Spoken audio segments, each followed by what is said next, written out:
ಕೃಷ್ಣ ಒಂದೇ ಜಗತ್ತು. ಬಾಳಿನ ಪಾಠಶಾಲೆಯಲ್ಲಿ ಕೃಷ್ಣನೇ ಗುರು. ಬದುಕು ಎನ್ನುವುದು ನಿಧಾನವಾಗಿ ಪಾಠ ಕಲಿಸುತ್ತದೆ. ನಿನ್ನತನವನ್ನು ಅಡವಿಟ್ಟು ಯಾರನ್ನೂ ಪ್ರೀತಿಸುವ ಅಗತ್ಯವಿಲ್ಲ. ಏಕೆಂದರೆ ಇಲ್ಲಿ ಯಾರು ಯಾರಿಗೂ ಅನಿವಾರ್ಯವಲ್ಲ. ಸ್ವಲ್ಪ ಜನ ನಿಮ್ಮನ್ನು ಇಷ್ಟಪಡುತ್ತಾರೆ, ಸ್ವಲ್ಪ ಜನ ಇಷ್ಟಪಟ್ಟಂತೆ ನಟಿಸುತ್ತಾರೆ, ಸ್ವಲ್ಪ ಜನ ತಮ್ಮ ಅವಶ್ಯಕತೆಗಳಿಗಾಗಿ ಬಳಸಿಕೊಳ್ಳುತ್ತಾರೆ. ಬೆಳಕಿನಲ್ಲಿರುವಾಗ ಒಬ್ಬರಿಂದೊಬ್ಬರು ಸಿಗುತ್ತಲೇ ಇರುತ್ತಾರೆ.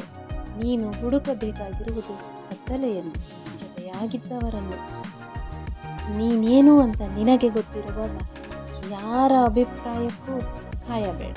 ಏಕೆಂದರೆ ಎಲ್ಲರನ್ನು ಮೆಚ್ಚಿಸಲು ಹೋದರೆ ಮುಂದೊಂದು ದಿನ ಚೆನ್ನಾಗುತ್ತೆ. ಇಲ್ಲಿ ಮೆಚ್ಚಿ ಮಾತನಾಡುವವರಿಗಿಂತ ಚುಚ್ಚಿ ಮಾತನಾಡುವವರೇ ಹೆಚ್ಚು.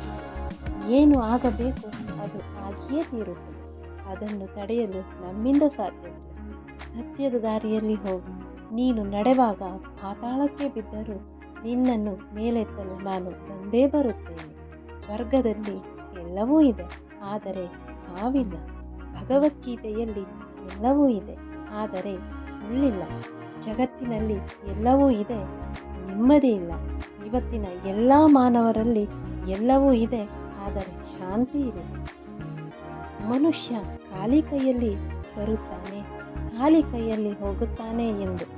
ಆದರೆ ಮನುಷ್ಯ ಬರುವಾಗ ಭಾಗ್ಯದ ಜೊತೆ ಬರುತ್ತಾನೆ, ಹೋಗುವಾಗ ಧರ್ಮದ ಜೊತೆ ಹೋಗುತ್ತಾನೆ. ಬದುಕುವುದಕ್ಕಾಗಿ ದುಡಿಯುವುದು ಅನಿವಾರ್ಯ. ಹಾಗೆಂದು ಫಲದ ಮೇಲೆ ಕಣ್ಣಿಟ್ಟು ಕೆಲಸ ಮಾಡಿದರೆ ನಿರಾಸೆಯೇ ಹೆಚ್ಚು.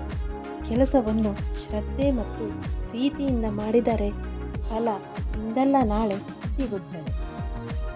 ಒಂದು ಬಾರಿ ಅರ್ಜುನ ಶ್ರೀಕೃಷ್ಣನನ್ನು ಕೇಳುತ್ತಾನೆ, ಎಲ್ಲವೂ ಹಣೆ ಬರಹದಲ್ಲೇ ಬರೆದಿದ್ದರೆ ಅಂದ ಮೇಲೆ ಪ್ರಯತ್ನಪಟ್ಟು ಫಲವೇನು ಎಂದು.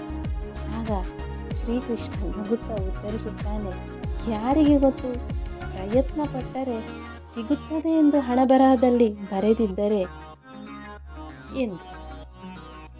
ದೃಷ್ಟಿ ಬದಲಿಸಿ ನೋಡು, ದೃಶ್ಯವೇ ಬದಲಾದೀತು. ಹವ್ಯಾಸ ಬದಲಿಸಿ ನೋಡು, ಹಣೆ ಬರಹವೇ ಬದಲಾದೀತು. ವಿಚಾರ ಬದಲಿಸಿ ನೋಡು, ದೇಶವೇ ಬದಲಾದೀತು. ದೋಣಿ ಬದಲಿಸಬೇಕೆಂದಿಲ್ಲ, ದಿಕ್ಕು ಬದಲಿಸಿದರೆ ಸಾಕು, ನೀ ಸೇರುವ ದಡ ಎದುರಾಗುತ್ತದೆ. ಮನುಷ್ಯ ಕೆಟ್ಟ ಕೆಲಸ ಮಾಡುವಾಗ ಹಿಂದೆ ಮುಂದೆ ಅಕ್ಕಪಕ್ಕ 4 ದಿಕ್ಕುಗಳನ್ನು ನೋಡುತ್ತಾನೆ, ಆದರೆ ಮೇಲೆ ಮಾತ್ರ ನೋಡಲು ಮರೆತು ಬಿಡುತ್ತಾನೆ. ಮೇಲೆ ಒಂದು ಕಾಣದ ಶಕ್ತಿ ನೋಡುತ್ತಿರುತ್ತದೆ ಎಂಬುದನ್ನೇ ಮರೆಯುತ್ತಾನೆ. ತುಂಬ ಯೋಚಿಸಬೇಡ ನಿಮ್ಮ ಈ ಜೀವನದ ಬಗ್ಗೆ. ನಾನು ಯೋಚನೆ ಮಾಡಿಯೇ ನೀಡಿರುವೆ ನಿನಗೆ ಈ ಜನ್ಮವನ್ನು. ಒಂದು ಮಾತು ನೆನಪಿಸಿಕೋ, ಸುಖದಲ್ಲಿ ಎಲ್ಲರೂ ಸಿಗುತ್ತಾರೆ, ಆದರೆ ದುಃಖದಲ್ಲಿ ಕೇವಲ ಭಗವಂತ ಮಾತ್ರ ಸಿಗುತ್ತಾನೆ.